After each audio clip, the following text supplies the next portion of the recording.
6 semaines. En seulement 6 semaines, 5 années peuvent se transformer en poussière. Ou peut-être. Peut-être que cela n'a fait que révéler ce qui était là depuis le début. Caché sous le vernis confortable de nos habitudes. Je suis assis dans le silence de notre appartement. Le mien maintenant? Je suppose. Dehors. La pluie de juin frappe contre les vitres, dessinant des larmes sur le visage de Paris. La ville semble triste. Ou alors c'est moi qui projette mon propre chagrin sur ses toits gris. L'appartement semble plus grand, plus vide. Chaque objet que Chloé a laissé derrière elle est un fantôme. Son mug préféré. Encore sur l'étagère. Le plaid qu'elle aimait enrouler autour de ses épaules les soirs d'hiver. Sur la table basse. Mon verre d'Armagnac reflète la lumière tamisée du lampadaire de la rue. C'est une boisson d'homme patient? Une boisson qui attend. Mais moi, je n'attends plus rien. La logique. Mon métier.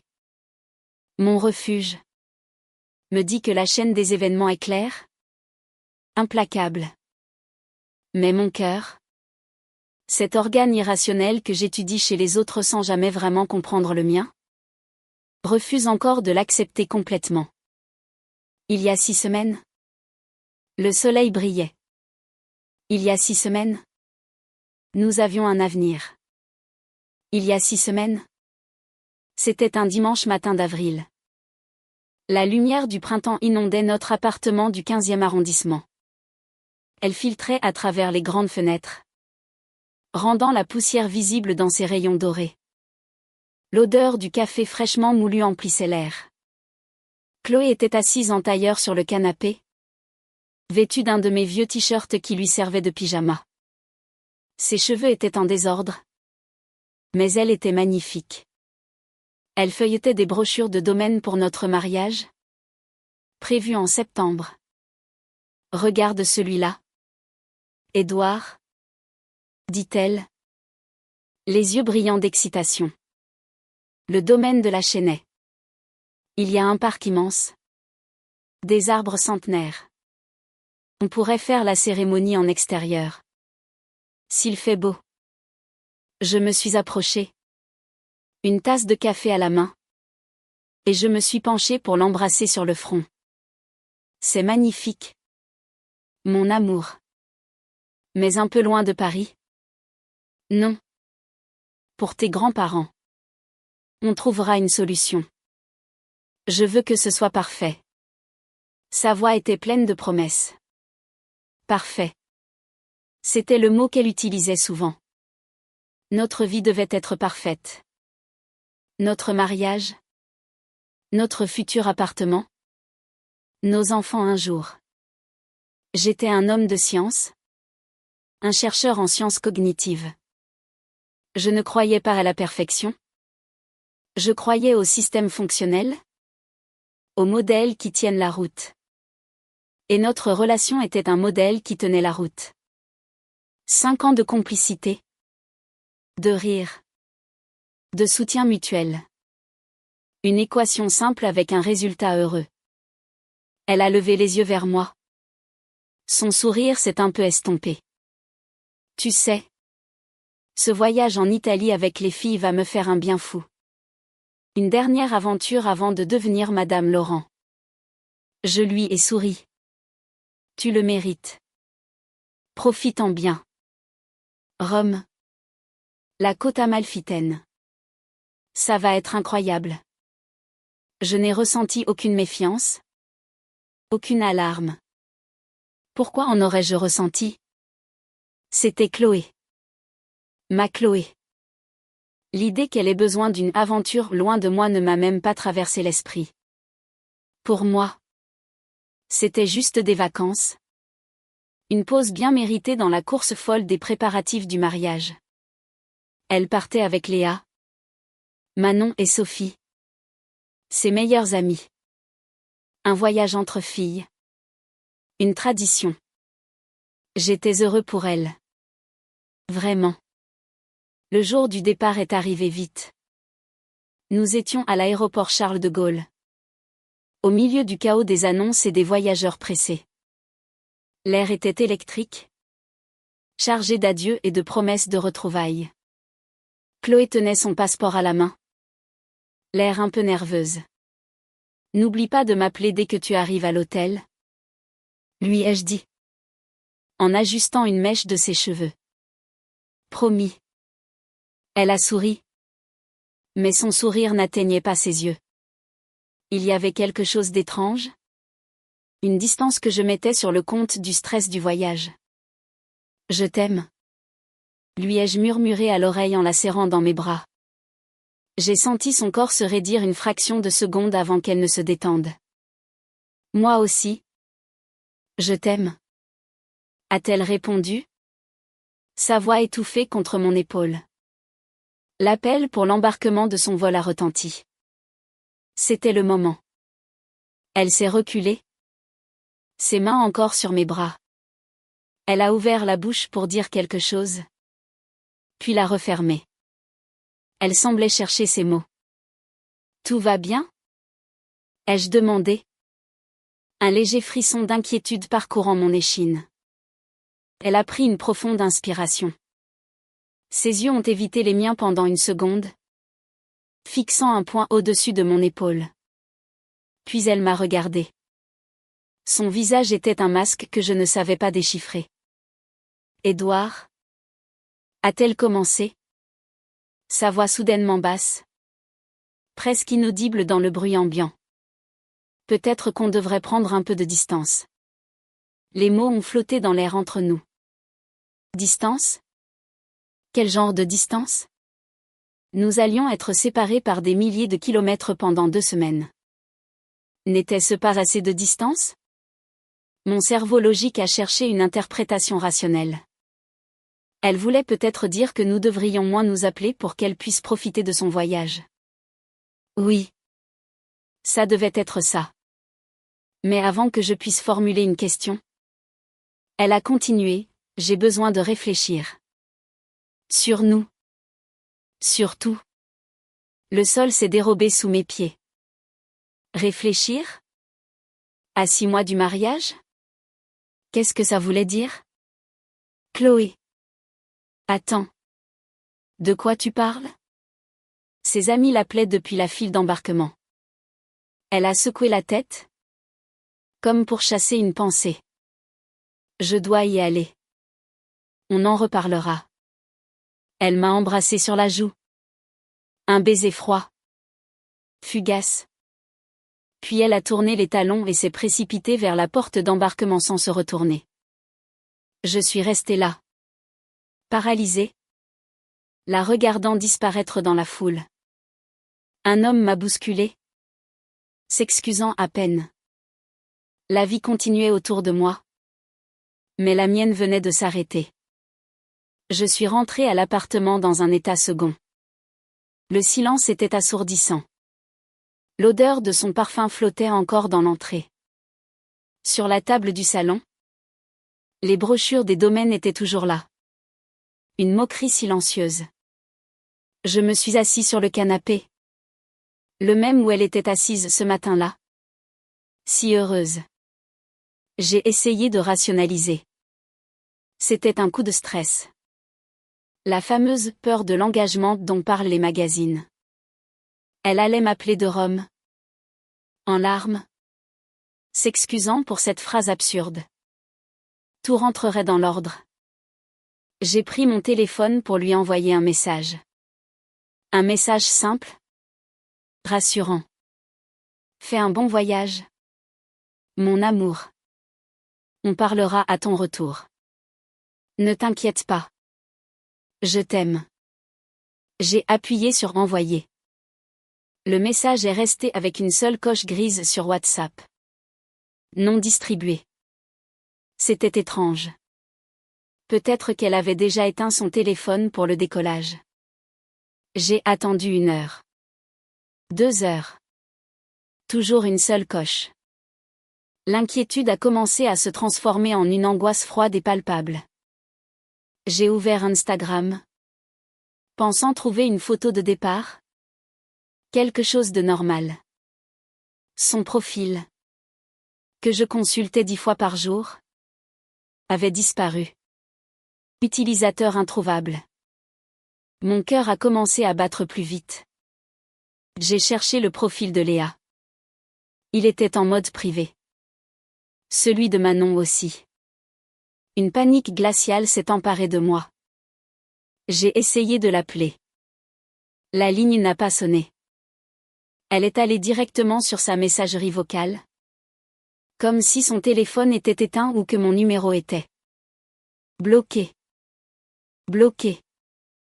Le mot a résonné dans mon esprit. Ce n'était pas un coup de stress. Ce n'était pas une phrase en l'air. C'était une action. Délibérée. Calculée. Elle ne m'avait pas juste quitté avec quelques mots ambigus. Elle m'avait effacé. En quelques clics. Elle avait coupé tous les ponts numériques qui nous reliaient, me laissant seule dans notre appartement, face à un silence absolu. Un silence qui était une réponse en soi. La plus brutale de toutes. Elle n'avait pas pris de la distance. Elle avait construit une forteresse et m'avait laissé dehors, sous la pluie qui commençait déjà à tomber dans mon cœur. Les premiers jours ont été un brouillard de confusion et de déni. Je me réveillais chaque matin en espérant que ce ne soit qu'un mauvais rêve. Je vérifiais mon téléphone. Compulsivement. Espérant voir son nom s'afficher. Un message. N'importe quoi. Mais il n'y avait rien. Le silence persistait. Lourd. Oppressant. Je continuais à aller travailler au laboratoire. La routine était une bouée de sauvetage. Je me plongeais dans mes recherches sur les mécanismes de la prise de décision dans le cerveau humain. Une ironie cruelle que je n'appréciais qu'à moitié.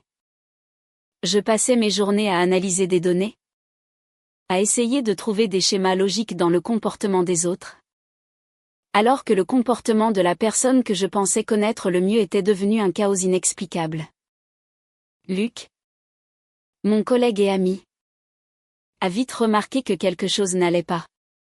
Ça va. Édouard? Tu as l'air ailleurs depuis quelques jours?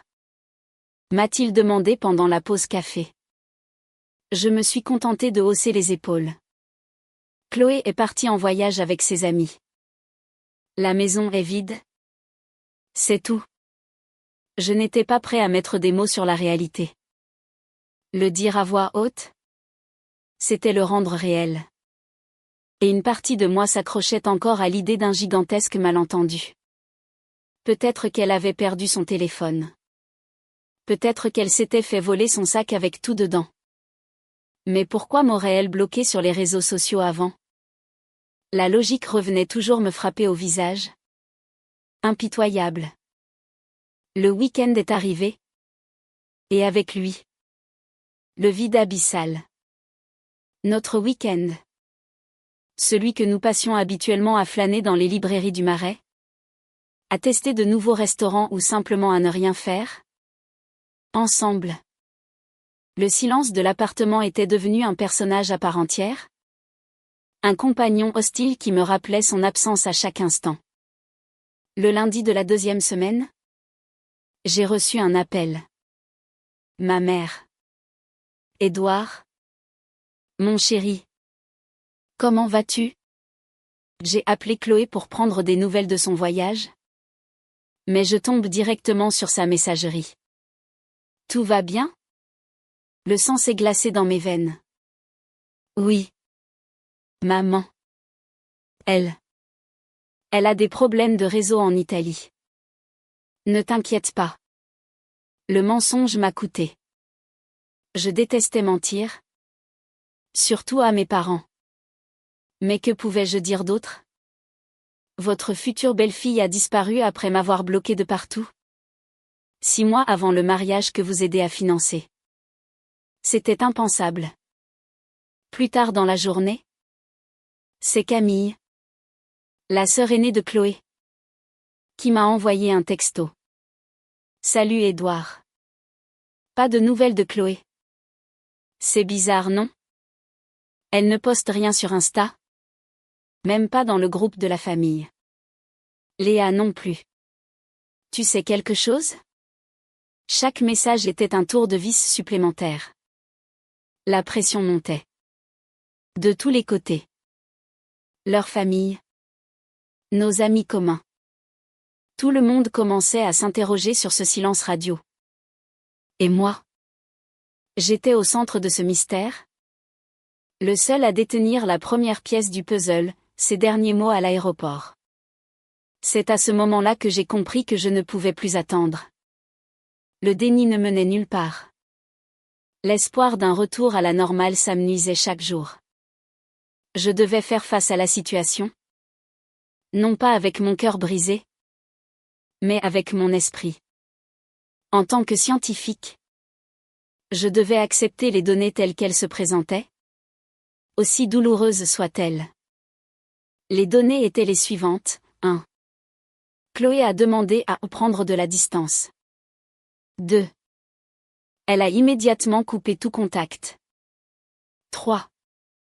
Elle n'a donné aucune nouvelle à personne? Ou du moins, pas à ceux qui me contactaient. La conclusion était inévitable, la relation, telle que je la connaissais, était terminée. Et elle avait choisi la méthode la plus lâche pour y mettre fin. Une nouvelle émotion a commencé à remplacer la tristesse et la confusion. Une froide colère. Une colère lucide. Elle m'avait privé d'une conversation, d'une explication. Elle m'avait laissé dans le rôle du fiancé abandonné et ignorant. Elle avait fait de moi un idiot. Ce soir-là, j'ai pris une décision. Si elle ne voulait pas gérer les conséquences de ses actes, alors je le ferais. Je n'allais pas rester assis à attendre qu'elle daigne réapparaître avec une excuse bidon. J'allais reprendre le contrôle de ma vie. De notre vie. Ou plutôt, de ce qu'il en restait. J'ai ouvert mon ordinateur portable. J'ai créé un nouveau fichier que j'ai nommé « Projet Septembre ».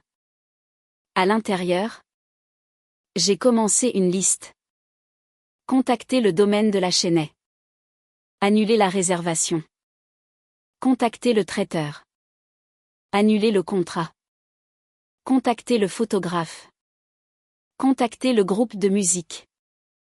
Prévenir les invités. La liste s'allongeait. Chaque ligne était un coup de poignard. Chaque ligne était la déconstruction méthodique de notre avenir. C'était une tâche horrible. Clinique. Mais c'était la seule chose à faire. C'était la seule façon pour moi de transformer ce chaos émotionnel en une série d'actions logiques et contrôlées.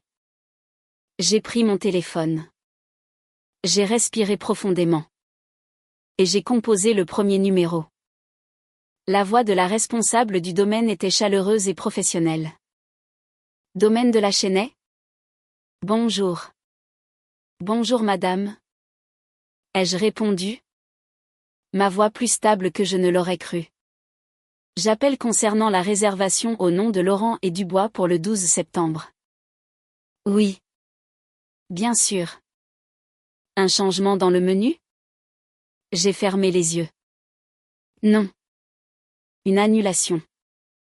Il y a eu un court silence à l'autre bout du fil. Oh. Je suis désolée d'entendre ça. Puis-je en connaître la raison? Raison personnelle? Ai-je dit. La gorge serrée. Je comprends. Selon les termes de notre contrat, l'acompte de 30% n'est pas remboursable. Je sais. Les jeux coupés. C'est noté. Merci de m'envoyer la confirmation d'annulation par email. J'ai raccroché. Un de moins. La perte financière était substantielle, mais elle n'était rien comparée à la perte émotionnelle. Chaque appel serait une nouvelle amputation. Mais c'était nécessaire. C'était la seule façon de commencer à guérir. En coupant tout ce qui était déjà mort. Le lendemain matin, j'ai continué ma sinistre besogne. Chaque appel était une épreuve. Le traiteur. Un homme jovial dont nous avions adoré la dégustation quelques mois plus tôt a tenté de me consoler. Les aléas de la vie. Jeune homme. J'espère que tout s'arrangera pour vous. Ces mots, bienveillants, me blessaient plus que l'indifférence. Ils me rappelaient ce que je perdais, pas seulement un événement, mais un rêve partagé, une approbation sociale, une vie entière de promesses. Le photographe, une jeune femme artiste dont Chloé admirait le travail, a été plus direct. C'est dommage. La compte est perdue. Vous êtes sûr de votre décision? Oui. J'étais sûre. Ma certitude n'était pas basée sur le désir, mais sur la nécessité. Rester dans l'incertitude était une torture. Agir était une libération, même si chaque action était douloureuse. J'archivais méticuleusement chaque email de confirmation d'annulation, chaque facture de frais. Mon fichier « Projet Septembre » se remplissait de preuves tangibles de notre fin. C'était ma façon de faire le deuil, non pas avec des larmes, mais avec des documents PDF. Le plus difficile fut d'annoncer la nouvelle aux parents. Je les ai appelés, les uns après les autres, en utilisant la même formule vague et aseptisée. Nous avons décidé d'annuler le mariage. C'est une décision mutuelle et nous avons besoin de temps. C'était un mensonge. Bien sûr. Ce n'était pas mutuel. Je n'avais aucune idée de ce que Chloé pensait. Mais je devais préserver les apparences. Du moins pour l'instant. Je devais protéger sa famille de la vérité brute. Et peut-être me protéger moi-même de leur pitié ou de leur colère. Ses parents étaient dévastés. Sa mère a pleuré au téléphone. Mais pourquoi? Édouard? Tout semblait si parfait. Est-ce que tu as fait quelque chose de mal? Non. Ce n'est la faute de personne? Ai-je menti encore? C'est la vie. Mes propres parents étaient plus pragmatiques, mais tout aussi inquiets. Prends soin de toi, mon fils, m'a dit mon père. L'argent n'est pas un problème. Ta santé mentale l'est. Il avait raison. Chaque conversation était une lame de plus dans mon cœur, mais elle renforçait aussi ma résolution. Je construisais un mur autour de moi, brique par brique, pour contenir la douleur. Pendant ce temps, la vie numérique de Chloé, qui m'était inaccessible, commençait à laisser des traces dans mon monde. Un soir, un ami commun, Thomas, m'a envoyé un message. Salut Édouard. Je ne veux pas me mêler de ce qui ne me regarde pas. Mais j'ai vu une story de Manon. On dirait que Chloé s'amuse bien en Italie. Mon cœur a raté un battement. Je ne suivais plus Manon. Par précaution. Ah oui. Tant mieux pour elle. Oui. Elle avait l'air très proche d'un type. Un Italien? Je suppose. Tu es au courant? Une nausée m'a envahi. Non. Je ne suis au courant de rien. Je l'ai remercié pour l'information et j'ai raccroché. La curiosité, cette pulsion humaine si destructrice, a pris le dessus. J'ai créé un faux profil Instagram. Un nom banal. Pas de photo. Il m'a fallu moins de 5 minutes. Puis j'ai cherché le profil de Sophie. La seule des 4 amies à avoir un compte public. Et là, j'ai vu. Ce n'était pas juste une story. C'était une série de photos, publiées il y a quelques jours. Des photos de groupe à Barcelone, où elles avaient fait escale avant l'Italie. Chloé, au centre, souriait à pleines dents, un verre de sangria à la main. Elle était resplendissante. Pas l'ombre d'une tristesse. Pas le moindre signe de quelqu'un qui venait de mettre fin à une relation de 5 ans. Puis il y a eu une autre photo. Rome. Le soir. Elle posait devant le Colisée illuminé. Chloé n'était pas seule. Son bras était passé autour de la taille d'un homme. Un homme grand, brun, avec un sourire charmeur. Il n'était sur aucune des autres photos de groupe. Il n'était pas un simple touriste qui passait par là. Sa main à lui était posée sur sa hanche. Un geste familier. Intime. J'ai zoomé sur la photo. La qualité était médiocre. Mais l'image était claire. Mon esprit scientifique a analysé la scène, la proxémie, le langage corporel, le contact visuel implicite. La conclusion était sans appel. Ce n'était pas une simple photo de vacances. C'était la preuve. Je n'ai pas ressenti de jalousie explosive. Pas de rage aveugle. C'était pire. C'était un froid glacial qui s'est répandu dans ma poitrine. La confirmation froide et clinique que tout ce que j'avais craint était vrai. Elle n'avait pas seulement rompu avec moi.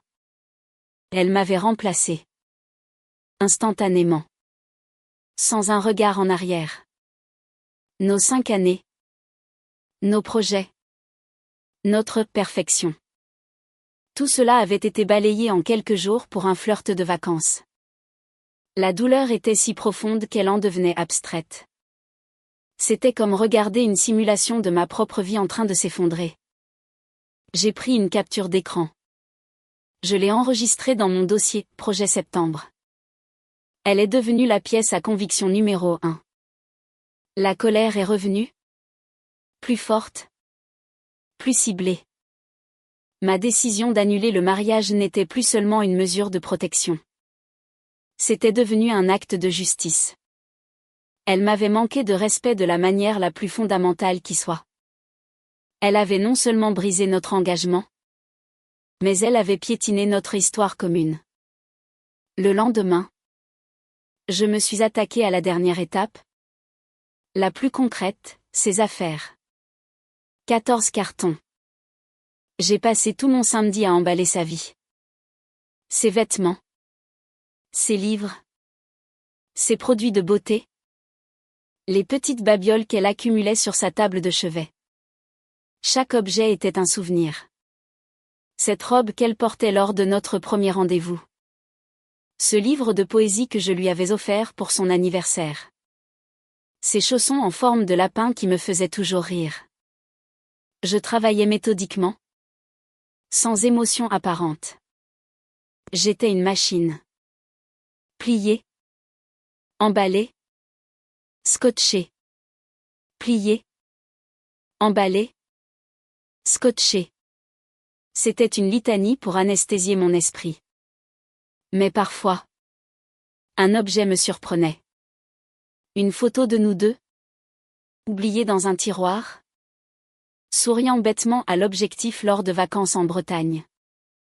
J'ai regardé nos visages heureux, si insouciants. Qui étaient ces gens? Étaient-ils réels? Ou juste une illusion que nous avions entretenue pendant 5 ans? J'ai mis la photo dans le carton avec le reste. Pas de place pour la sentimentalité. Quand j'ai eu terminé, l'appartement était méconnaissable. Il était redevenu le mien? Celui que j'habitais avant qu'elle n'emménage. Un espace masculin? Fonctionnel? Un peu impersonnel.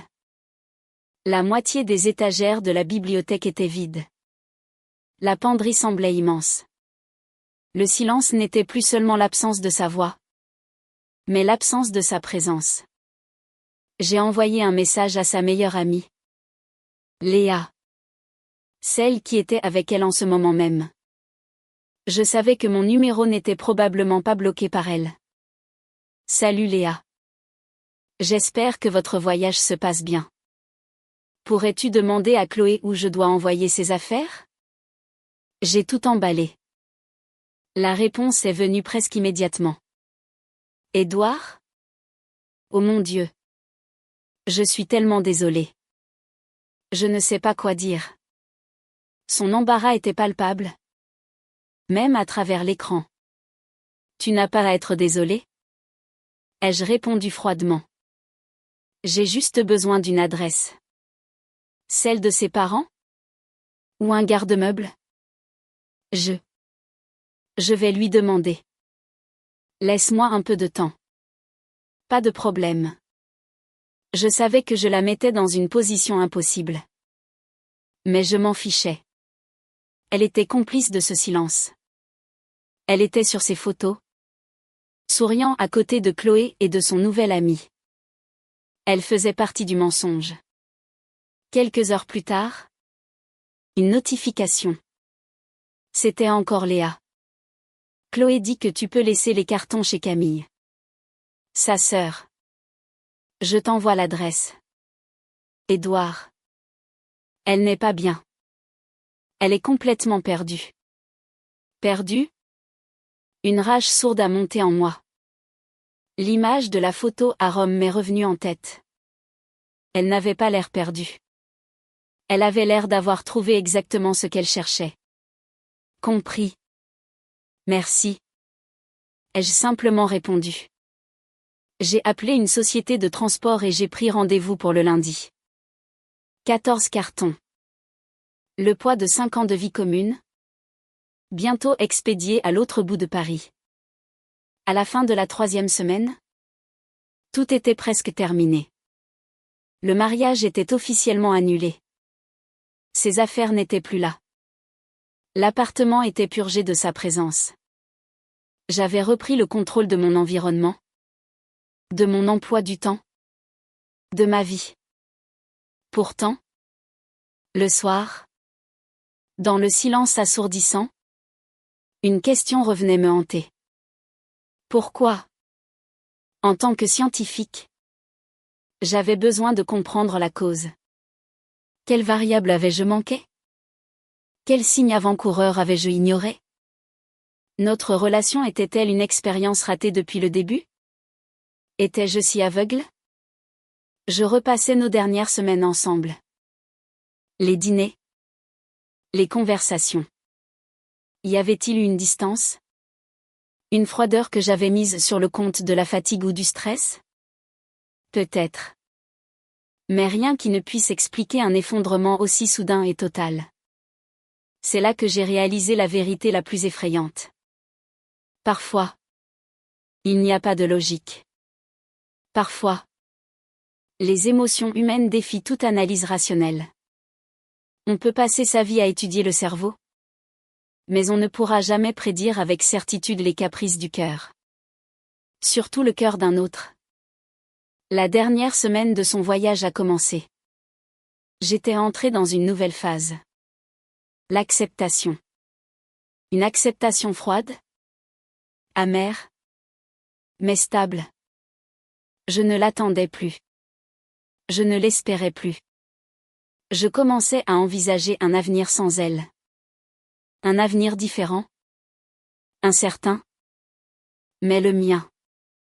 Et c'est précisément à ce moment-là, alors que je commençais à peine à me reconstruire sur les ruines de notre passé, que le silence a été rompu. Un soir, mon téléphone a vibré. Un numéro que je ne connaissais pas. J'ai hésité. Puis j'ai décroché. Allô? Un silence. Puis une voix. Sa voix. Tremblante. À peine reconnaissable. Édouard? C'est moi. Sa voix. C'était comme entendre un fantôme. Pendant 3 semaines, j'avais imaginé ce moment. J'avais répété dans ma tête des discours enflammés. Des questions accusatrices. Des répliques cinglantes.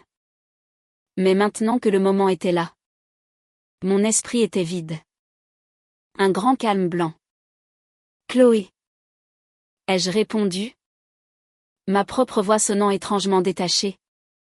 Comme si elle appartenait à quelqu'un d'autre. J'ai dû emprunter le téléphone de Sophie pour t'appeler. Tu m'as bloqué? La question était tellement absurde que j'ai failli rire. C'était elle qui avait disparu. C'était elle qui m'avait bloqué la première. C'était le monde à l'envers. C'était la chose logique à faire. Me suis-je contenté de dire. Tu avais coupé le contact. J'ai simplement formalisé la situation. Il y a eu un silence à l'autre bout du fil, seulement troublé par ce qui ressemblait à un sanglot étouffé. Édouard, je suis tellement désolée. J'ai paniqué. J'ai eu peur. La peur. Le grand classique. L'excuse universelle pour justifier la lâcheté.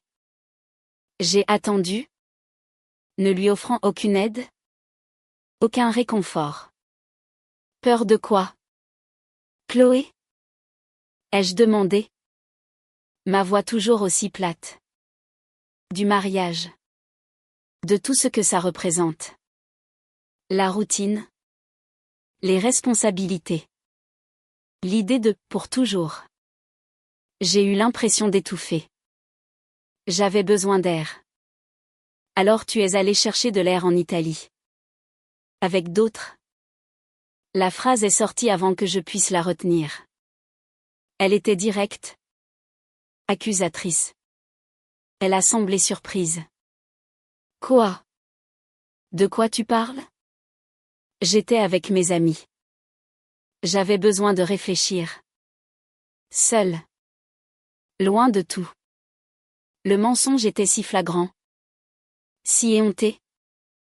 Que j'ai senti la colère froide que j'avais si bien maîtrisée commencer à bouillonner. Elle ne se contentait pas de s'excuser. Elle essayait de réécrire l'histoire. Elle essayait de me faire passer pour le paranoïaque. Vraiment? Ai-je dit.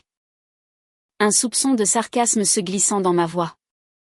Tu as dû beaucoup réfléchir? Alors. Surtout le soir? À Rome. Nouveau silence. Plus long cette fois. Plus tendu. Je pouvais presque l'entendre chercher une parade. Une nouvelle version des faits. Je ne vois pas de quoi tu parles? A-t-elle finalement balbutié? J'ai passé mes soirées avec les filles. On a visité. On est allé au restaurant. Chloé. Arrête. Ne me prends pas pour un idiot. J'ai vu les photos. Le sanglot qu'elle retenait s'est transformé en un véritable pleur. Quelle photo? C'était juste un type qu'on a rencontré. Ça ne voulait rien dire. C'était une erreur? J'étais perdue. Une erreur? Disparaître pendant 3 semaines? C'est une erreur? M'effacer de ta vie sans un mot. C'est une erreur? Non. Chloé. Une erreur? C'est quand on se trompe de route en voiture. Ce que tu as fait. C'est un choix. Une série de choix. Je me suis levée et j'ai commencé à faire les 100 pas dans mon salon vide. Mon calme commençait à se fissurer. Édouard? S'il te plaît. A-t-elle pleuré? Ce voyage. Il m'a fait réaliser que c'est toi que j'aime. J'ai fait une bêtise. Une énorme bêtise. Mais je rentre dans 2 jours. On peut tout arranger. On peut. Arranger quoi? Les jeux coupés. Le mariage est annulé. Le choc dans son souffle était audible. Quoi? Non. Non. Tu n'as pas fait ça. Tu ne peux pas avoir fait ça. Ah. Mais si. J'ai appelé tout le monde. Le domaine. Le traiteur. Le photographe. J'ai payé les frais d'annulation. J'ai fait ce que tu n'as pas eu le courage de faire. J'ai mis fin aux choses proprement. Proprement? Sa voix a changé. La supplication laissant place à l'indignation. Tu as tout détruit sans même me parler? Pendant que j'essayais de trouver le courage de t'affronter. L'ironie était à son comble. Elle me reprochait d'avoir agi. Alors qu'elle m'avait laissé dans un vide absolu. Le courage? Tu appelles ça du courage? Tu t'es enfui. Chloé. Et pendant ta fuite? Tu m'as trompé. Ne renverse pas les rôles. Je ne t'ai pas trompé? A-t-elle crié? Sa voix devenant hystérique. C'était un baiser? Rien de plus. J'étais ivre. J'étais triste. Tu ne peux pas tout jeter en l'air pour ça. Un baiser. La version des faits se réduisait de minute en minute. Bientôt, elle me dirait qu'elle avait simplement salué un vieil ami de la famille. Tes affaires sont chez ta sœur? Ai-je dit. Changeant de sujet. J'ai tout fait emballer. 14 cartons. Tu peux les récupérer quand tu veux. Ce fut le coup de grâce. Elle n'a rien dit pendant un long moment. J'ai entendu le bruit d'une porte qui claque en arrière-plan. Et la voix de Léa qui disait, « Chloé. Calme-toi. » Puis, sa voix est revenue. Glaciale. Dépouillée de toute larme. De toute fausse tristesse. C'était la vraie Chloé. Celle que je n'avais jamais vraiment connue. La combattante. Tu vas le regretter. Édouard. Tu es en train de faire la plus grosse erreur de ta vie. Par pure fierté. Tu me laisses tomber au moment où j'ai le plus besoin de toi. Tu as cessé d'avoir besoin de moi à l'instant où tu as franchi la sécurité à l'aéroport? Ai-je rétorqué. Ne me parle pas de fierté. Parle-moi de respect.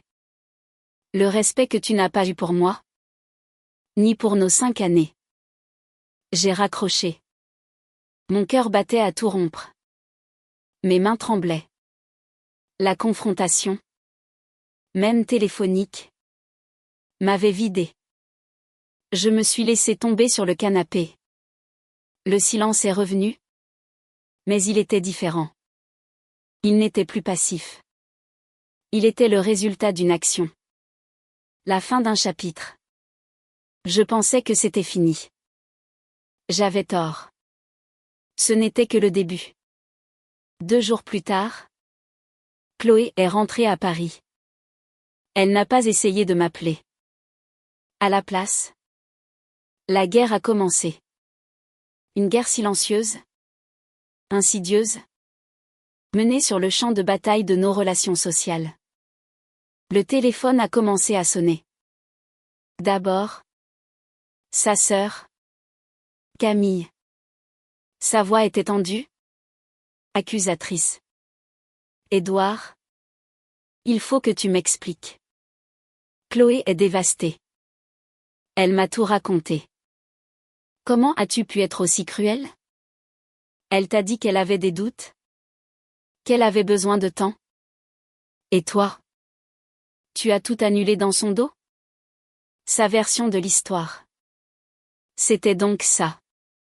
Elle ne m'avait pas dit qu'elle rompait. Elle m'avait juste dit qu'elle avait eu des doutes. Et moi? Le monstre froid et impatient? J'avais tout fait exploser.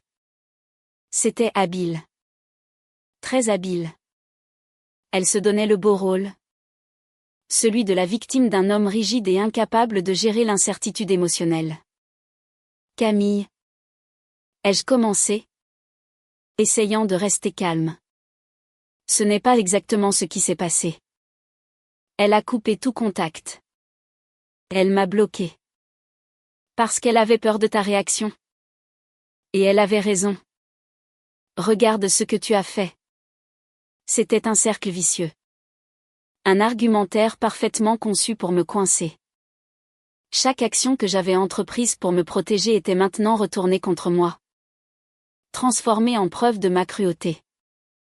Après Camille, ce fut au tour de nos amis communs. Ceux qui n'avaient pas vu les photos. Ceux qui n'avaient que sa version des faits. J'ai reçu des messages de gens que je considérais comme mes amis. Me disant que j'avais surréagi. Que les couples traversent des crises et que j'aurais dû lui laisser de l'espace. Personne ne parlait de l'autre homme. Personne ne parlait du blocage. Dans la narration de Chloé. Ces détails avaient été commodément omis ou minimisés. Elle était la fiancée angoissée. Et j'étais le fiancé inflexible. Je me sentais piégé. Me défendre. C'était d'avoir l'air de me justifier. De laver mon linge sale en public. Ne rien dire. C'était la laisser gagner la bataille de l'opinion. J'ai choisi de ne rien dire, espérant que la vérité finirait par émerger d'elle-même. C'était une erreur de calcul. Dans le vide de mon silence, sa version des faits s'est épanouie. Je me suis isolé. Je n'allais plus au dîner. Je déclinais les invitations. Mon monde s'est rétréci au laboratoire et à mon appartement. Luc était le seul à qui je parlais encore ouvertement. Elle est en train de mener une campagne de relations publiques contre toi, m'a-t-il dit un jour, en sirotant son expresso. C'est une stratégie de défense classique, la meilleure défense. C'est l'attaque. En te faisant passer pour le méchant, elle évite d'avoir à répondre de ses propres actions. Je sais. Ai-je soupiré. Mais que veux-tu que je fasse? Que je publie les captures d'écran sur Facebook? Non. Tu continues à faire ce que tu fais. Tu vis ta vie. Le temps est le meilleur allié de la vérité. Le temps. C'était facile à dire. Mais chaque jour, je sentais le poids du jugement des autres. Dans le regard de la boulangère qui nous connaissait tous les deux. Dans l'hésitation d'un ami avant de m'inviter à une soirée. J'étais en train de devenir un paria dans mon propre cercle social. Puis, Chloé a fait son coup le plus audacieux. Elle a essayé de se présenter à l'appartement. Un soir, le gardien m'a appelé. Monsieur Laurent. Il y a mademoiselle Dubois en bas. Elle dit qu'elle a oublié des choses importantes. Je la laisse monter? Mon sang s'est glacé. Non. Absolument pas. Monsieur Martin. Ne la laissez pas entrer. Il n'y a plus rien qui lui appartienne ici. Bien? Monsieur. J'ai regardé par la fenêtre. Je l'ai vue. En bas. Sous le lampadaire. Elle parlait au téléphone. L'air agité. Même de loin. Je pouvais voir qu'elle pleurait.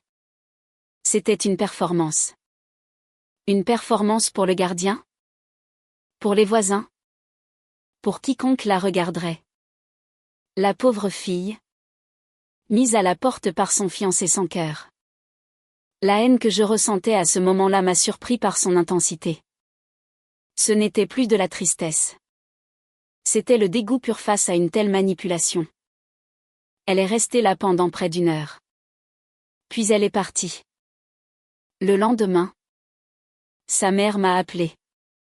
Sa voix était remplie d'une fureur froide. J'ai élevé ma fille pour qu'elle soit une femme bien. Édouard. Je ne sais pas ce que vous lui avez fait. Mais l'a laissée pleurer sur le trottoir comme une malpropre. Vous n'avez aucune décence. Nous ne voulons plus jamais entendre parler de vous. Elle a raccroché avant que je puisse dire un mot. Le dernier lien était coupé. La rupture était consommée. Non seulement avec Chloé, mais avec toute sa famille. Avec une partie de mon passé. Cette nuit-là, je n'ai pas dormi. Je me suis assis dans le noir. Le verre d'Armagnac à la main. Comme au premier jour. Mais la confusion avait disparu. À sa place, il y avait une clarté terrible. J'avais été silencieux. J'avais été digne. Et cela n'avait servi à rien. Mon silence avait été interprété comme une preuve de ma culpabilité. Ma dignité avait été prise pour de la froideur. Luc avait tort. Le temps n'était pas l'allié de la vérité. Le temps était l'allié de la meilleure histoire. Et pour l'instant, l'histoire de Chloé était bien meilleure que la mienne. J'ai ouvert mon ordinateur. J'ai ouvert le dossier « Projet Septembre ». Il était rempli de preuves. Les factures d'annulation. Les captures d'écran. La chronologie précise des événements. Jusqu'à présent, c'était un dossier pour moi. Un moyen de structurer ma propre pensée. De valider ma propre réalité. Mais maintenant, je le regardais différemment. Ce n'était pas seulement un dossier. C'était une arme. Je n'avais jamais voulu me battre. Je voulais juste tourner la page. Mais elle ne me laissait pas le choix. Elle ne se contentait pas de me quitter. Elle voulait détruire ma réputation au passage. Elle voulait gagner. Très bien. Si c'était une guerre qu'elle voulait, alors elle aurait une guerre. Mais je n'allais pas la mener avec des cris et des larmes. J'allais la mener à ma façon. Avec des faits. Avec de la logique. Et avec une précision chirurgicale. L'idée a mûri lentement dans mon esprit. Au cours des jours qui ont suivi. Ce n'était pas une décision impulsive, née de la colère d'une nuit. C'était une conclusion logique. Le résultat d'une analyse froide de la situation. J'avais épuisé toutes les options passives. Le silence. La retraite. La dignité stoïque. Tout avait échoué. Elle n'avait fait que laisser le champ libre à sa narration toxique. Pour reprendre le contrôle, je devais agir. Je devais présenter ma propre version des faits. Pas une version émotionnelle ou subjective, mais une version factuelle, irréfutable. Mon plan a pris forme. Il était simple, direct, et utilisait les outils mêmes de notre ère numérique. Ces outils qu'elle avait utilisés pour m'effacer et ensuite pour me diffamer. Le week-end suivant, je me suis assis à mon bureau et j'ai commencé à rédiger. Ce n'était pas une lettre de colère. Ce n'était pas un plaidoyer. C'était un rapport. Un compte-rendu chronologique des 6 dernières semaines. Je l'ai structuré avec la même rigueur que je mettrais dans la rédaction d'un article scientifique. Objet, mise au point concernant l'annulation du mariage de Chloé Dubois et Édouard Laurent. Introduction, ce document a pour but de clarifier la séquence des événements qui ont mené à l'annulation de notre mariage. Suite à de nombreuses interprétations erronées qui ont circulé récemment. Ensuite, j'ai déroulé la chronologie. Point par point. Avec des dates et des heures précises. 28 avril.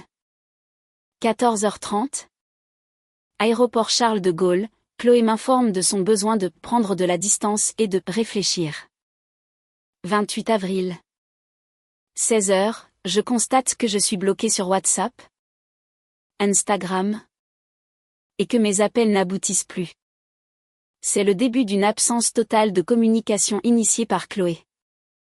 Du 28 avril au 19 mai, aucune tentative de contact de la part de Chloé. 5 mai, je commence les démarches d'annulation du mariage.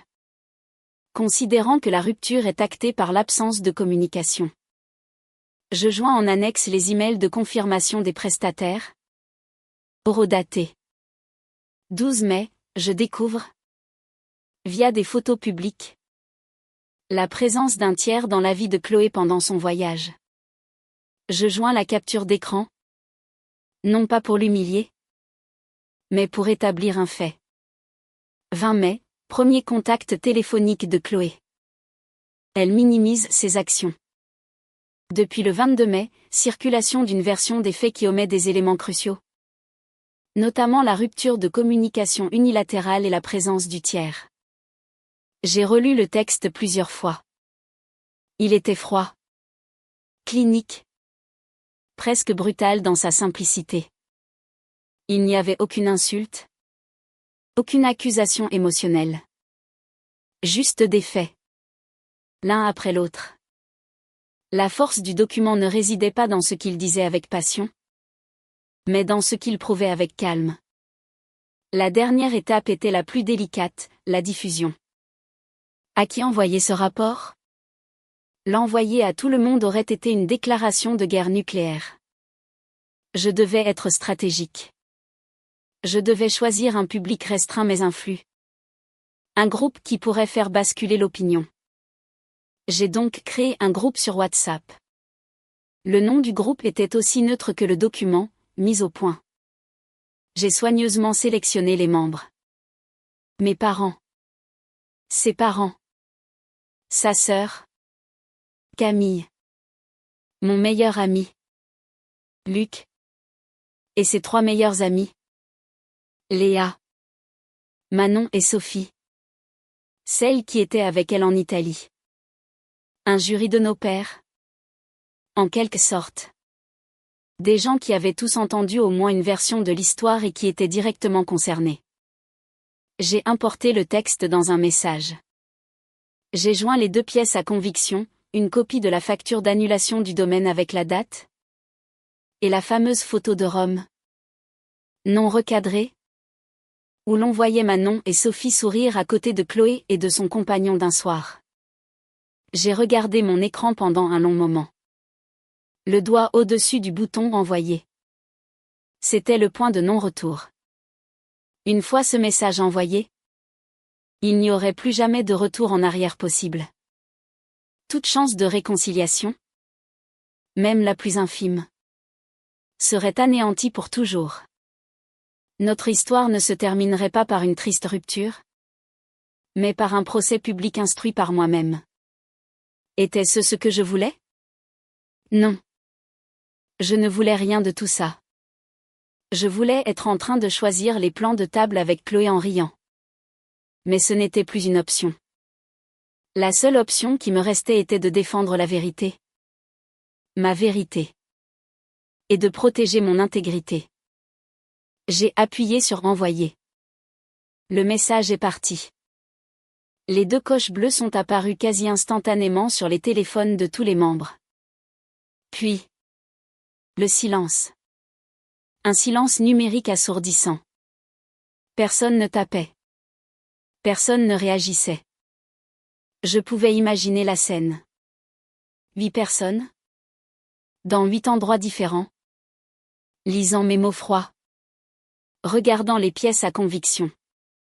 Je pouvais imaginer le choc sur le visage des parents de Chloé. La gêne de ses amis. La justification silencieuse de mes propres parents. Les minutes semblaient des heures. Je fixais l'écran. Mon cœur battant la chamade. Avais-je fait une terrible erreur? Allais-je passer pour un monstre vengeur et calculateur? La première réaction est venue de Camille, la sœur de Chloé. Elle a quitté le groupe. Sans un mot. C'était une réponse en soi. Une réponse de loyauté familiale? Peut-être. Mais aussi un aveu d'impuissance face aux faits. Puis, mon téléphone a vibré. Un message privé. C'était Léa. Édouard. Je n'ai pas de mots. Je suis tellement désolée. Tu n'aurais jamais dû apprendre les choses comme ça. Et tu n'aurais jamais dû subir tout ça. Une vague de soulagement m'a submergée. C'était la première validation que je recevais de son camp. La première reconnaissance que je n'étais pas fou. Ce qu'il s'est passé. C'est plus compliqué. A-t-elle continué? Chloé était mal. Elle a bu. Mais ça n'excuse rien. Surtout pas les mensonges après. Je lui ai dit que c'était une mauvaise idée de te raconter cette histoire. Je suis désolée de ne pas avoir eu le courage de m'y opposer plus fermement. Je l'ai remercié pour son honnêteté. Je n'avais pas besoin de plus de sa part. Puis, le groupe WhatsApp s'est animé. C'était Manon. Je ne pense pas que ce soit le lieu pour régler ça. Édouard. C'est très agressif comme méthode. Sophie a renchéri immédiatement. Complètement d'accord. Vous êtes des adultes?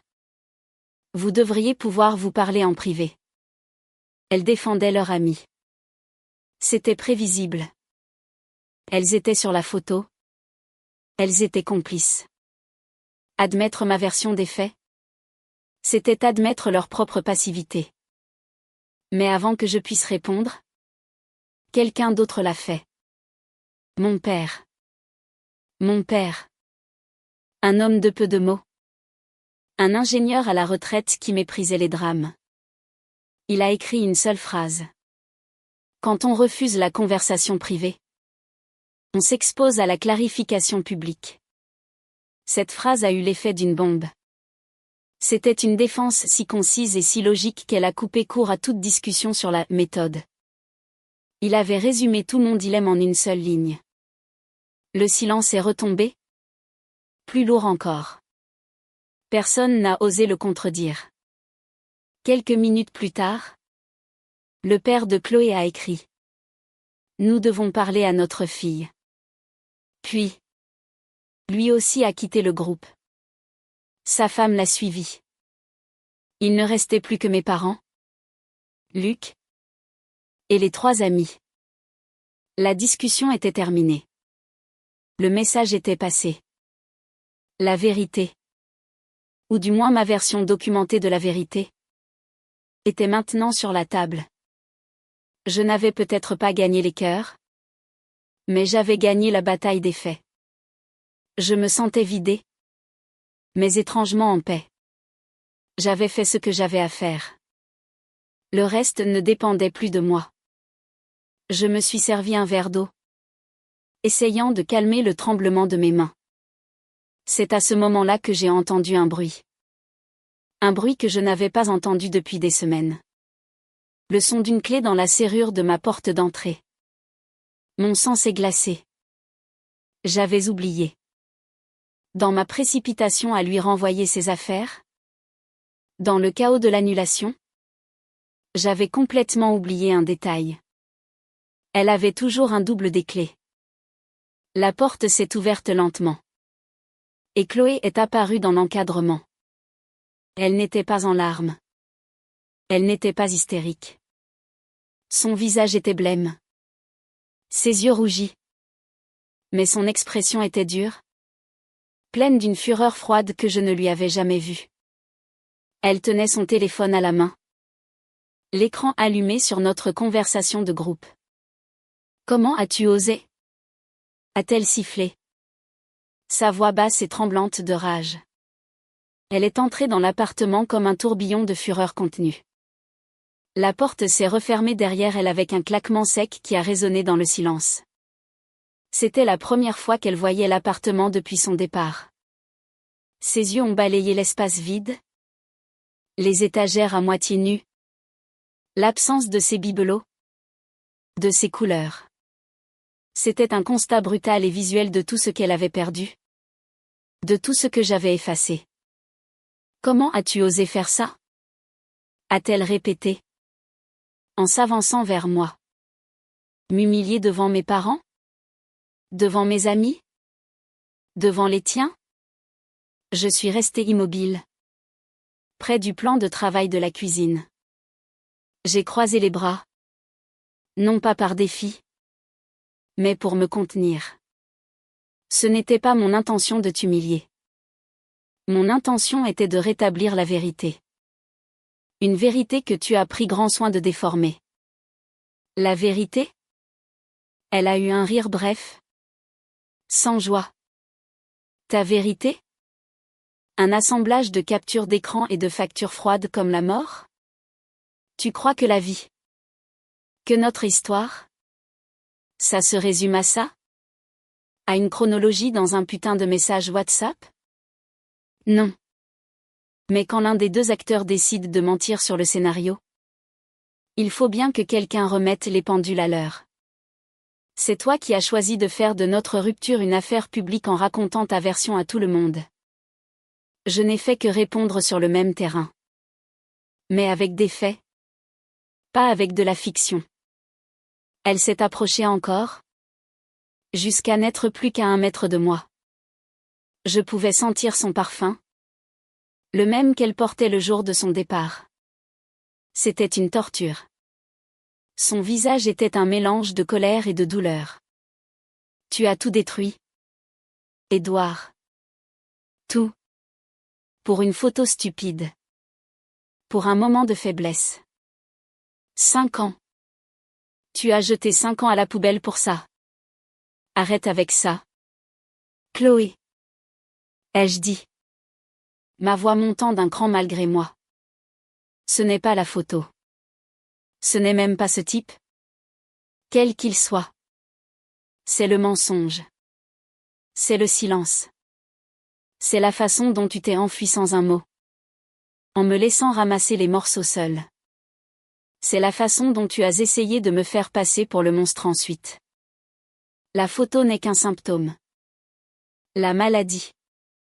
C'est ton incapacité à affronter les conséquences de tes propres choix. Ses yeux se sont remplis de larmes. Mais cette fois, elles ne semblaient pas feintes. C'étaient des larmes de rage. De frustration. Mes choix. Je n'avais pas le choix. Je suffoquais. Tu avais tout planifié. Le mariage. L'appartement en banlieue. Les enfants dans 2 ans. C'était ta vie. Ton plan. Et moi? Dedans? Où étais-je? J'étais juste une pièce de ton puzzle parfait. Cette accusation m'a frappé de plein fouet. C'était la première fois qu'elle exprimait un tel sentiment. C'était notre plan? Chloé.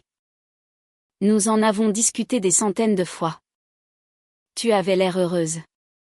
Tu avais l'air de vouloir tout ça. Si ce n'était pas le cas. Pourquoi ne jamais rien dire? Pourquoi?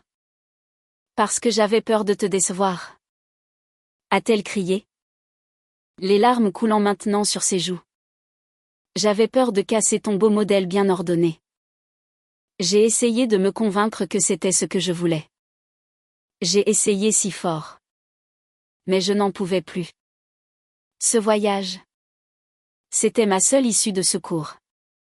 Ma seule chance de respirer avant de m'enfermer pour de bon.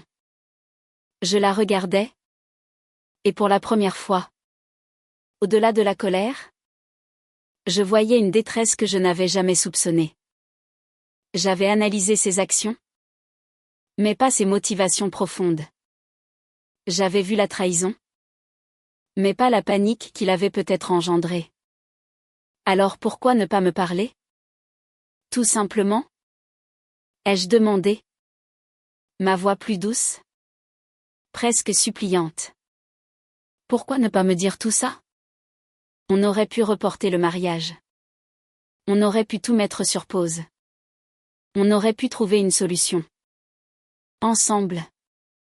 Elle a secoué la tête. Un sourire amer sur les lèvres. Tu ne comprends pas. Avec toi. Il n'y a pas de pause. Tout est soit A. Soit B. Soit ça fonctionne. Soit c'est cassé.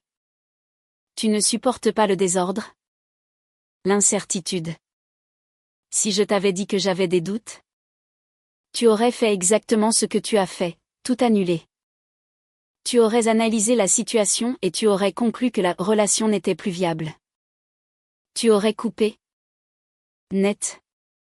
Comme un chirurgien. Avait-elle raison? En partie. Peut-être. Ma réaction face à son silence avait été de couper. De contrôler. De nettoyer. Était-ce par fierté? Ou était-ce, comme elle le disait, une incapacité à vivre dans le flou? Je t'aimais. Chloé. Ai-je dit? Les mots me coûtant plus que je ne l'aurais cru. Je t'aurais écouté. Tu aurais écouté mes arguments. Pas mes peurs. A-t-elle rétorqué. Ce n'est pas la même chose. Nous sommes restés silencieux pendant un long moment. La tension dans la pièce était palpable. La colère s'était dissipée, laissant place à une immense tristesse. La tristesse de deux étrangers qui se rendaient compte qu'ils ne s'étaient jamais vraiment connus. Alors, c'est ça, ai-je finalement murmuré. C'est fini. Vraiment fini. Elle a hoché la tête, essuyant ses larmes avec le dos de sa main. Oui. Tu as fait en sorte que ce le soit. Non. C'était déjà fini dans ta tête quand tu es monté dans cet avion. Elle n'a pas répondu. Elle a regardé autour d'elle, comme si elle gravait une dernière image de cet endroit dans sa mémoire. Je suis venue pour récupérer ma clé, a-t-elle dit. Sa voix redevenant neutre. Je ne veux plus rien avoir qui me permette d'entrer ici. C'était un geste symbolique. La dernière porte qui se fermait. Elle est sur le comptoir? Lui ai-je indiqué. Elle s'est dirigée vers la cuisine, a pris la clé, l'a regardée une seconde, puis me l'a tendue. Nos doigts se sont effleurés quand je l'ai prise. Une décharge électrique. Un souvenir fantôme de 5 ans d'intimité. Elle a reculé, se dirigeant vers la porte. Sa main sur la poignée. Elle s'est arrêtée. Pour ce que ça vaut, a-t-elle dit sans se retourner. Je suis désolée. Pas pour mes doutes. Ils étaient réels. Mais pour la façon dont j'ai géré ça. Pour le silence. Pour la douleur que je t'ai causée. Personne ne méritait ça. C'étaient les mots que j'attendais depuis 6 semaines. Des excuses. Sincères. Enfin. Mais ils arrivaient trop tard. Le mal était fait. Les ponts étaient brûlés. Moi aussi. Je suis désolée. Ai-je répondu? Et j'étais sincère. Désolée de ne pas avoir vu que tu allais mal. Désolée que la seule solution que j'ai trouvée ait été de tout détruire. Elle a hoché la tête. Une dernière fois. Puis elle a ouvert la porte et elle est partie. Je suis restée là. Seule au milieu de mon salon. La clé dans ma main. Elle était encore chaude de son contact. Je l'ai posée sur la table, à côté de mon verre d'Armagnac vide. L'écho de ces derniers mots flottait dans l'air. C'était une fin amère, dénuée de gagnants ou de perdants. Il n'y avait que 2 personnes qui s'étaient aimées et qui avaient échoué à communiquer. Jusqu'à ce qu'il soit trop tard. Le groupe WhatsApp était mort. Personne n'a plus jamais écrit un mot dessus. L'explosion avait eu lieu. La poussière était retombée. La vérité, ou plutôt les vérités, avaient été exposées. La vie devait continuer. Dans les jours qui ont suivi, j'ai ressenti un étrange mélange de vide et de légèreté. Le combat était terminé. Il n'y avait plus d'ennemis à combattre. Plus d'histoires à corriger. Juste la réalité de ma nouvelle vie de célibataire. Luc m'a appelé. Alors? Le débriefing? Je lui ai tout raconté. Sa visite. Notre conversation. C'est une fin de merde? A-t-il conclu avec sa franchise habituelle. Mais c'est une fin. Maintenant? Tu peux vraiment commencer à tourner la page. Il avait raison. Je me suis replongée dans mon travail avec une énergie nouvelle. Le laboratoire est redevenu mon sanctuaire. Analyser des données? Formuler des hypothèses. Tout cela était tellement plus simple. Tellement plus propre que les complexités des relations humaines. Un après-midi. Le directeur de mon unité de recherche m'a convoqué dans son bureau. C'était un homme brillant. Le professeur Delacroix. Proche de la retraite et mondialement respecté dans notre domaine. Je pensais qu'il voulait discuter de ma dernière publication. Laurent. A-t-il commencé? En ajustant ses lunettes. J'ai une proposition pour vous. Une opportunité qui ne se présente pas tous les jours. Il m'a parlé d'un projet de collaboration avec l'université de Stanford, en Californie. Un poste de chercheur invité pour une durée de 2 ans.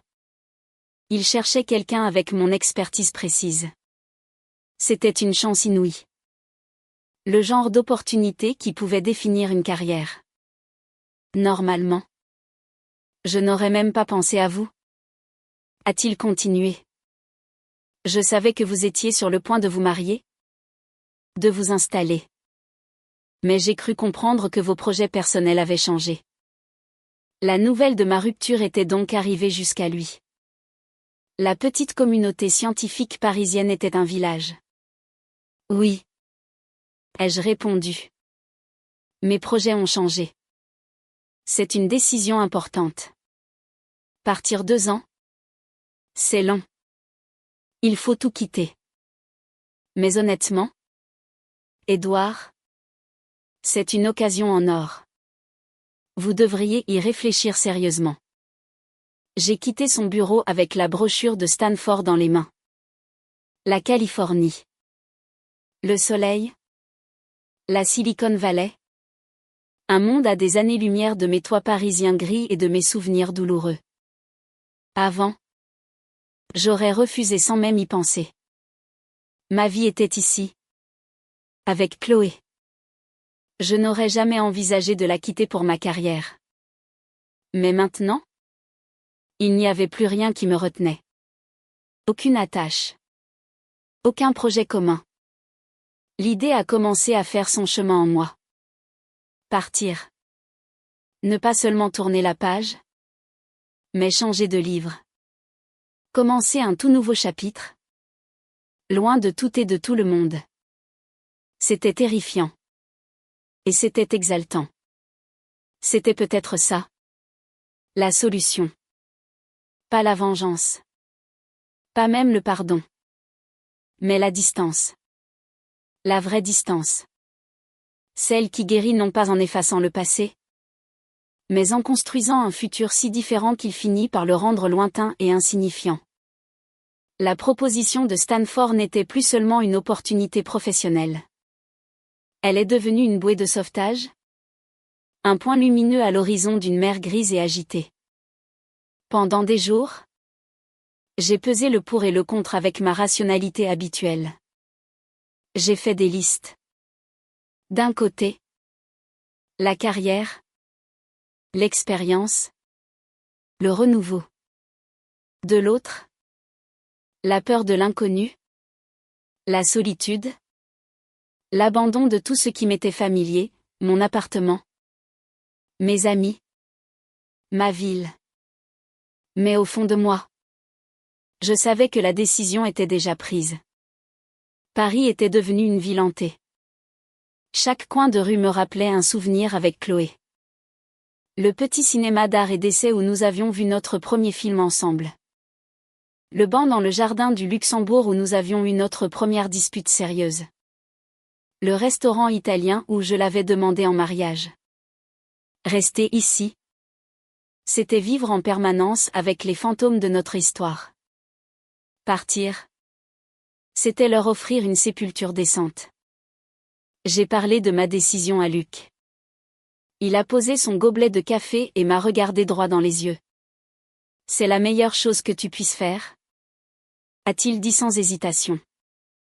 Ne pense même pas à ce que tu laisses derrière toi. Pense à ce que tu vas construire là-bas. Et puis, entre nous, le soleil californien te fera plus de bien que cette pluie parisienne incessante. Ces mots simples m'ont réconforté. Il ne voyait pas mon départ comme une fuite, mais comme une avancée. C'était le changement de perspective dont j'avais besoin. La décision finale a été scellée par un événement inattendu. Un soir, en rentrant du laboratoire, j'ai croisé Léa dans la rue. Elle était seule. Quand elle m'a vue, elle a visiblement hésité, puis a traversé pour venir à ma rencontre. Édouard? A-t-elle commencé? L'air mal à l'aise. Comment vas-tu? Ça va. Ai-je répondu. Et toi? On fait aller. Écoute. Je sais que ce n'est pas ma place. Mais je voulais te dire quelque chose. Elle a pris une profonde inspiration. Chloé n'est pas bien. Vraiment pas. Ce n'est pas pour l'excuser. Mais elle est complètement perdue. Elle a quitté son travail la semaine dernière.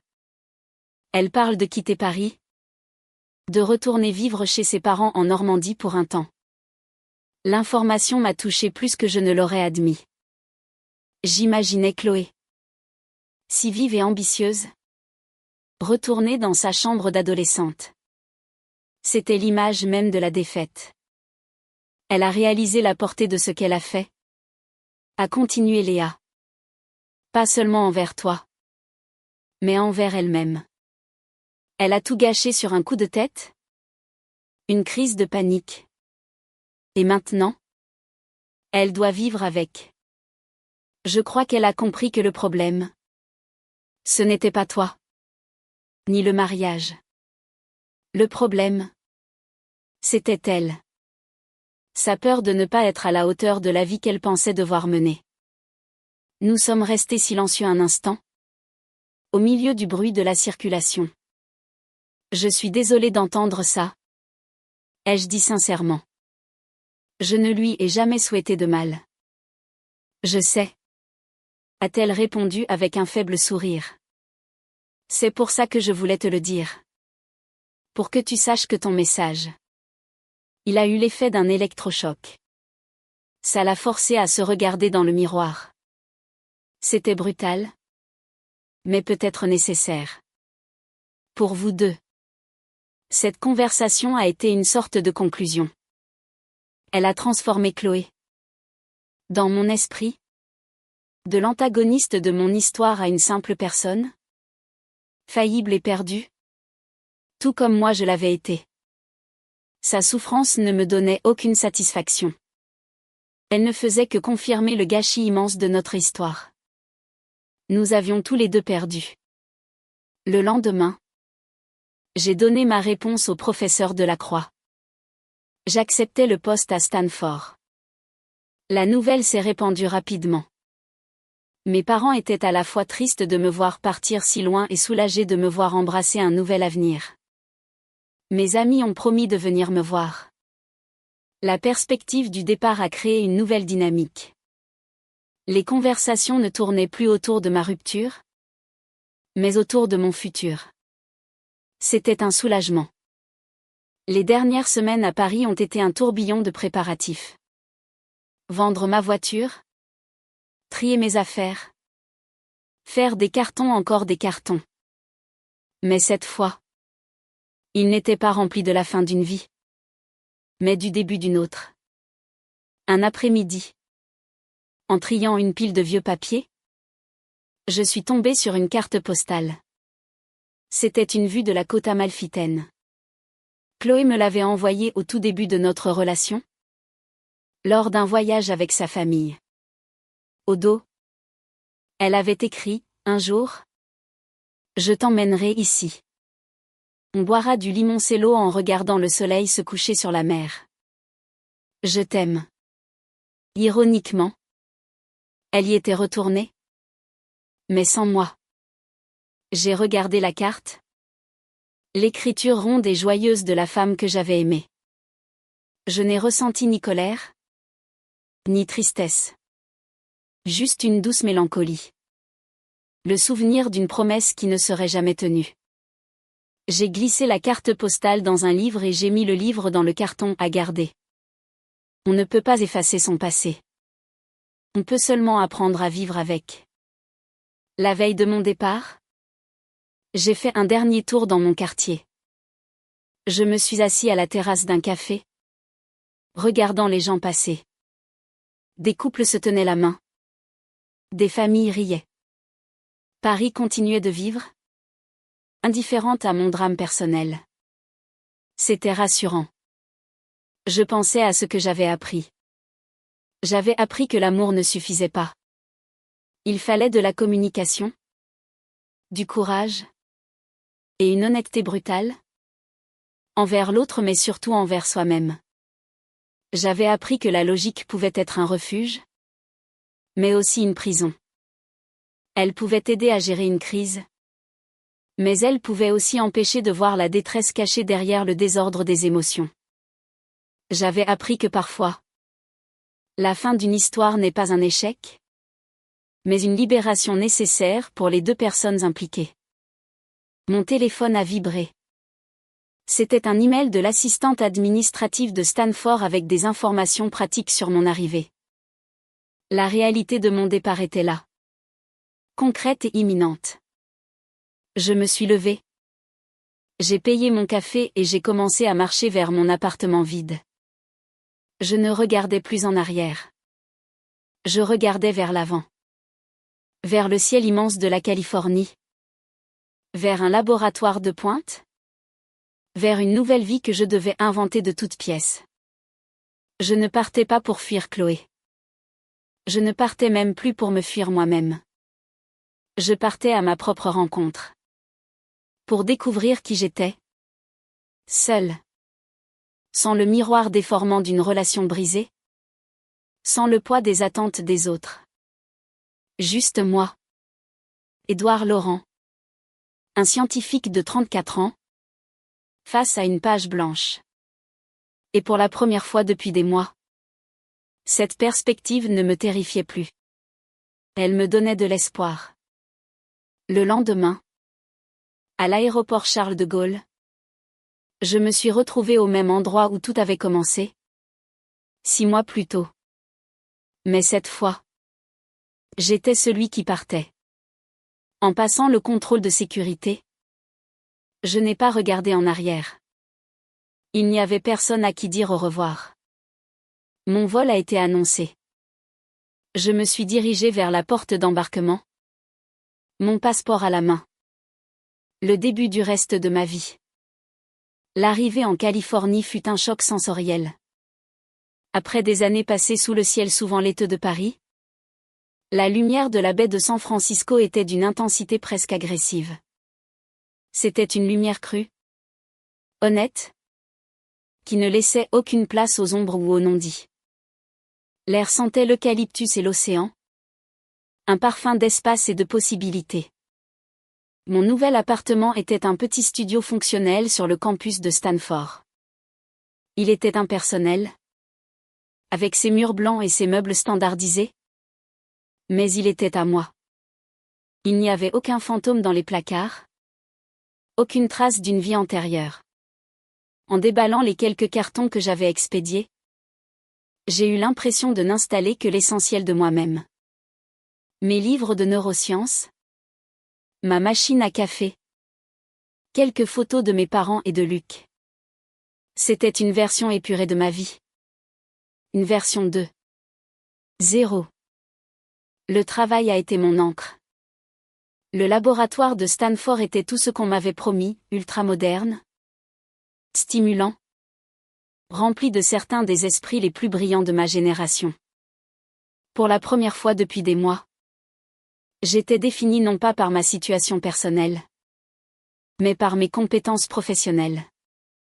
J'étais Édouard, le chercheur français spécialisé en imagerie cérébrale. Et non plus Édouard, le type qui a annulé son mariage de façon spectaculaire. Cette nouvelle identité était libératrice. Je me suis jetée dans le travail avec une ardeur que je n'avais pas connue depuis des années. Les journées étaient longues, faites d'expériences, d'analyses de données et de débats passionnés avec mes nouveaux collègues. Le soir, j'étais trop fatiguée pour penser. Je rentrais. Je mangeais quelque chose de simple en lisant un article scientifique. Et je m'endormais. Épuisé et satisfait. Le silence dans mon studio n'était pas lourd ou oppressant comme il l'avait été à Paris. C'était un silence paisible. Un silence choisi. Les week-ends, je me forçais à sortir. J'explorais San Francisco. Je marchais sur le Golden Gate Bridge. Je conduisais le long de la côte pacifique sur la Highway 1. Le vent dans mes cheveux. La radio jouant de la musique américaine inconnue. Chaque paysage était nouveau. Chaque expérience était la mienne. Et seulement la mienne. Je n'étais pas en train de refaire des souvenirs. J'en créais de nouveaux. Lentement. Sans même m'en rendre compte. Je guérissais. La douleur aiguë de la trahison s'était transformée en une cicatrice sourde, Une partie de mon histoire? Mais plus une blessure ouverte. Je pensais encore à Chloé. Parfois. Au détour d'une chanson. En voyant un couple qui lui ressemblait. Mais les souvenirs n'avaient plus le même pouvoir. Ils étaient comme de vieilles photographies dont les couleurs auraient pâli. Un jour, environ 6 mois après mon arrivée, je déjeunais avec une collègue, une biologiste américaine nommée Sarah. Elle était intelligente, drôle, avec un esprit vif qui me rappelait celui de Luc. Nous parlions de nos vies, de nos parcours. Et toi? Édouard? M'a-t-elle demandé. Pourquoi avoir quitté Paris? C'est la plus belle ville du monde. Non. J'ai hésité une seconde. Autrefois, j'aurais servi une réponse vague sur l'opportunité de carrière. Mais la lumière californienne semblait appeler à l'honnêteté. J'avais besoin de changer d'air. Ai-je dit simplement. Je sortais d'une rupture difficile. Ah! A-t-elle fait? Avec une sympathie dénuée de pitié. La classique rupture qui te fait traverser un continent. Je connais ça. Moi. C'est ce qui m'a fait quitter le Texas pour la Californie il y a 10 ans. Meilleure décision de ma vie. Nous avons souri. C'était un simple moment de connexion. Mais il était important. J'avais réussi à parler de mon passé sans que ma voix ne tremble. Sans ressentir ce mélange de honte et de colère. C'était juste un fait. Une partie de mon histoire. Un soir, en vérifiant mes emails, j'ai vu un message de ma mère. Le titre était « Une lettre pour toi ». Dans le corps du message, elle avait simplement écrit « Mon chéri, j'ai reçu ça pour toi à la maison. Je te l'ai scanné. Je ne sais pas si tu voudras la lire, mais je me devais de te la transmettre. Je t'embrasse fort. » En pièce jointe, il y avait un fichier PDF. C'était le scan d'une enveloppe et de 2 pages de papier à lettres. J'ai reconnu l'écriture immédiatement. C'était celle de Chloé. Mon cœur s'est mis à battre plus vite. Une partie de moi voulait supprimer l'email sans l'ouvrir. Ne pas rouvrir cette porte. Ne pas laisser les fantômes revenir. Mais une autre partie, plus curieuse, plus apaisée, savait que je devais la lire. Pour clore le chapitre. Définitivement. J'ai ouvert le fichier. L'encre était un peu passée. L'écriture moins rassurée que dans mes souvenirs. Édouard, je ne sais même pas si cette lettre te parviendra un jour. Je ne sais pas si tu la liras. Je l'écris plus pour moi que pour toi. Je crois. C'est une chose que j'aurais dû faire il y a des mois. Mais je n'en avais ni le courage, ni la clarté d'esprit. Il n'y a pas de bonne façon de dire ça. Alors je vais être direct. Je suis désolé.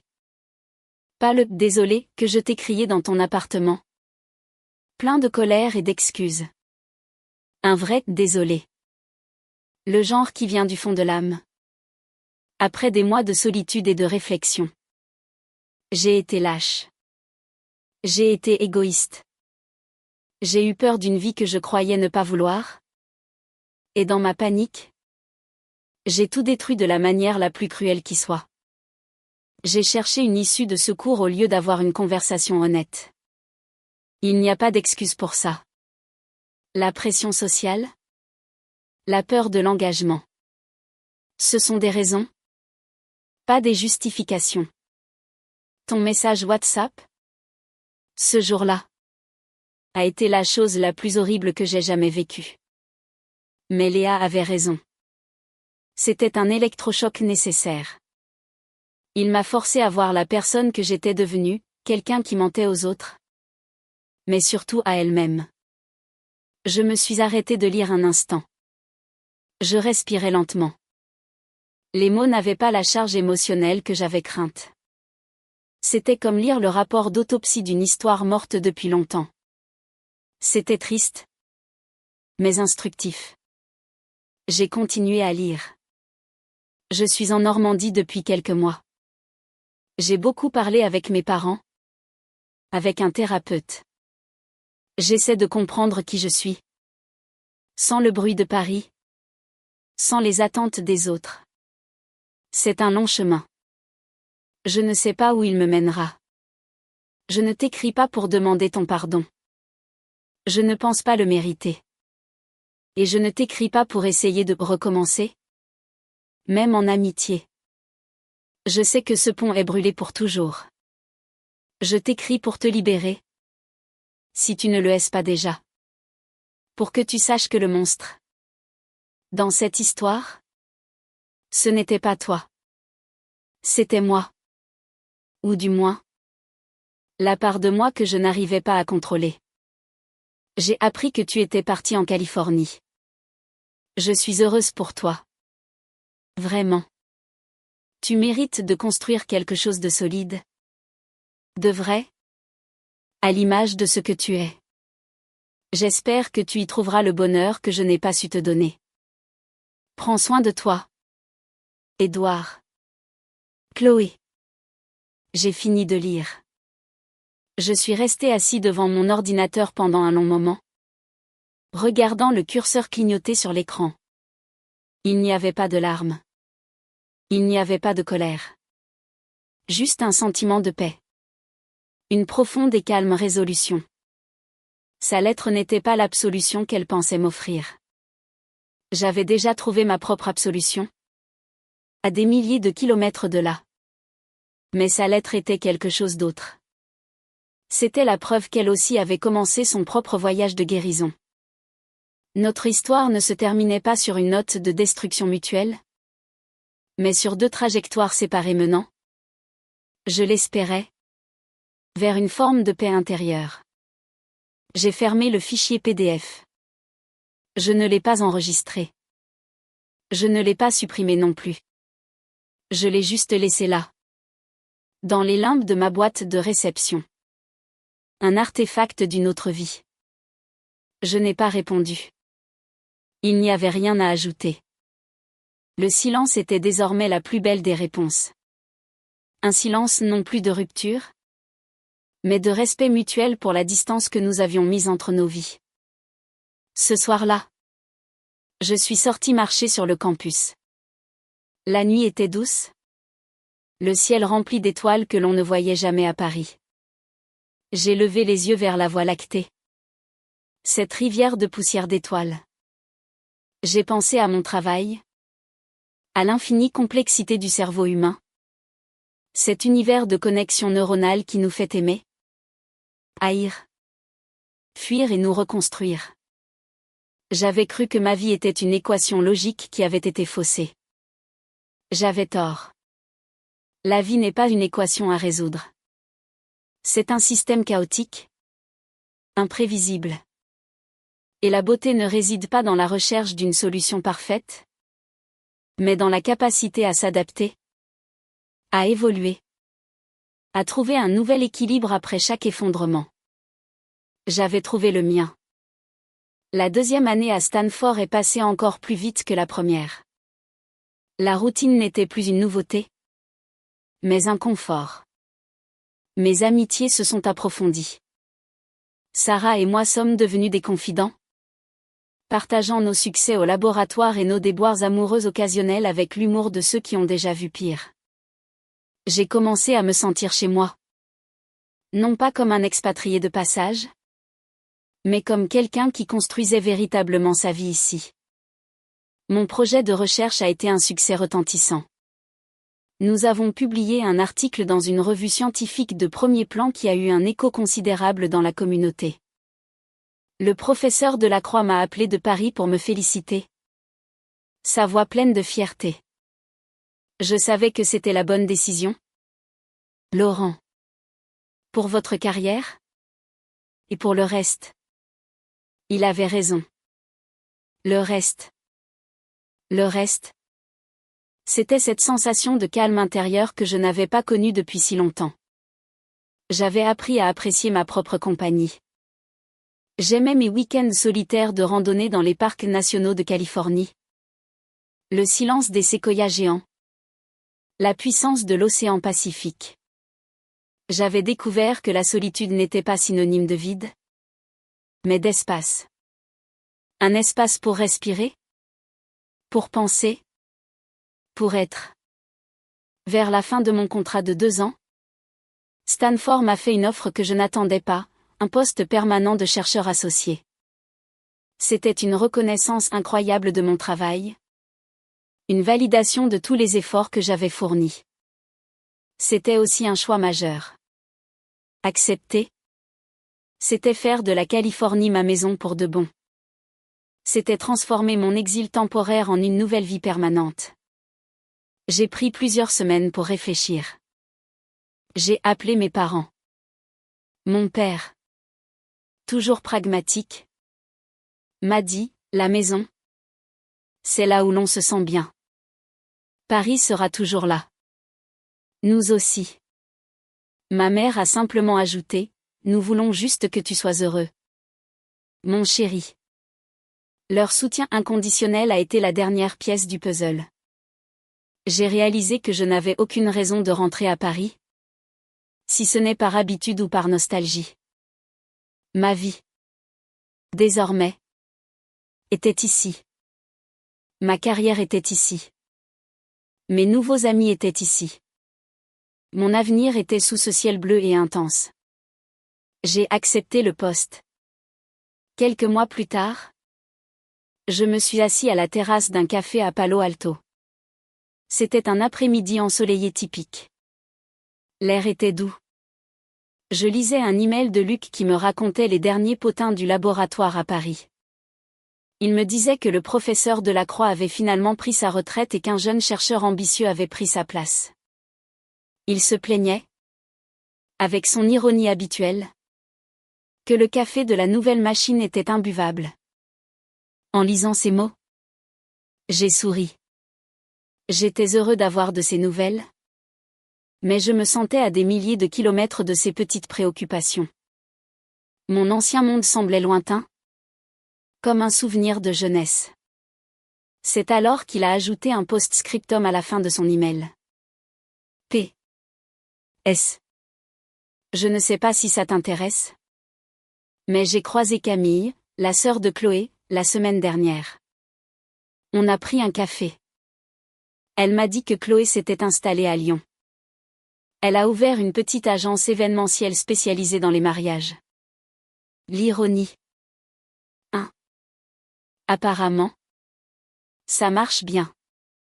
Elle a rencontré quelqu'un, un architecte. Ils ont l'air heureux. Voilà.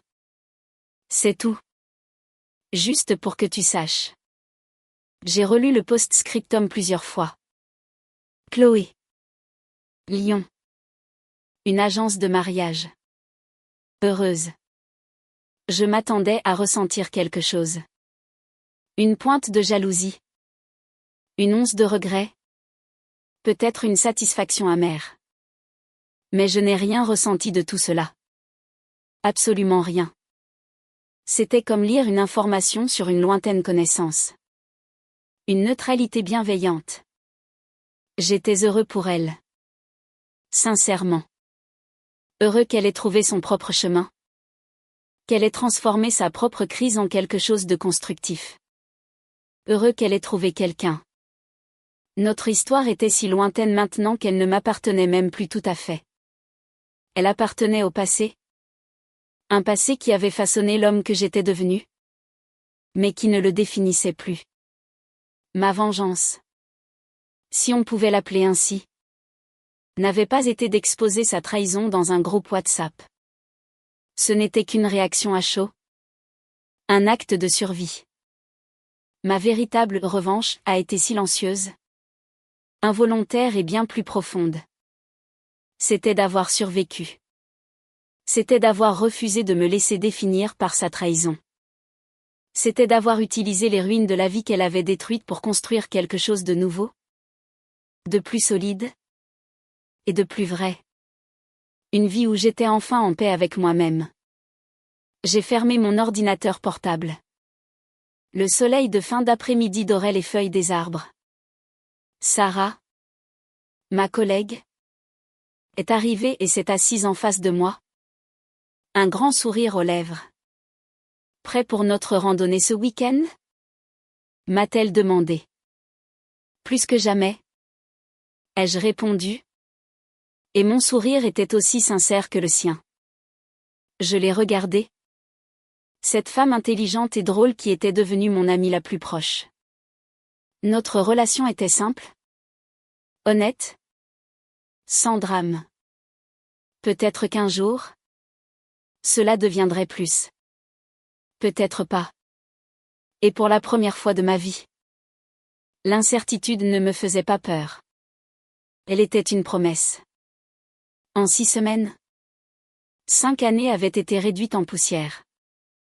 En 2 ans, sur cette poussière, j'avais appris à faire pousser une nouvelle vie. Une vie qui n'était peut-être pas parfaite selon les standards de mon ancien moi, mais qui était authentique. Et c'était tout ce qui comptait. L'écho du silence s'était enfin tu, remplacé par le son calme et régulier de ma propre respiration, sous le soleil de Californie.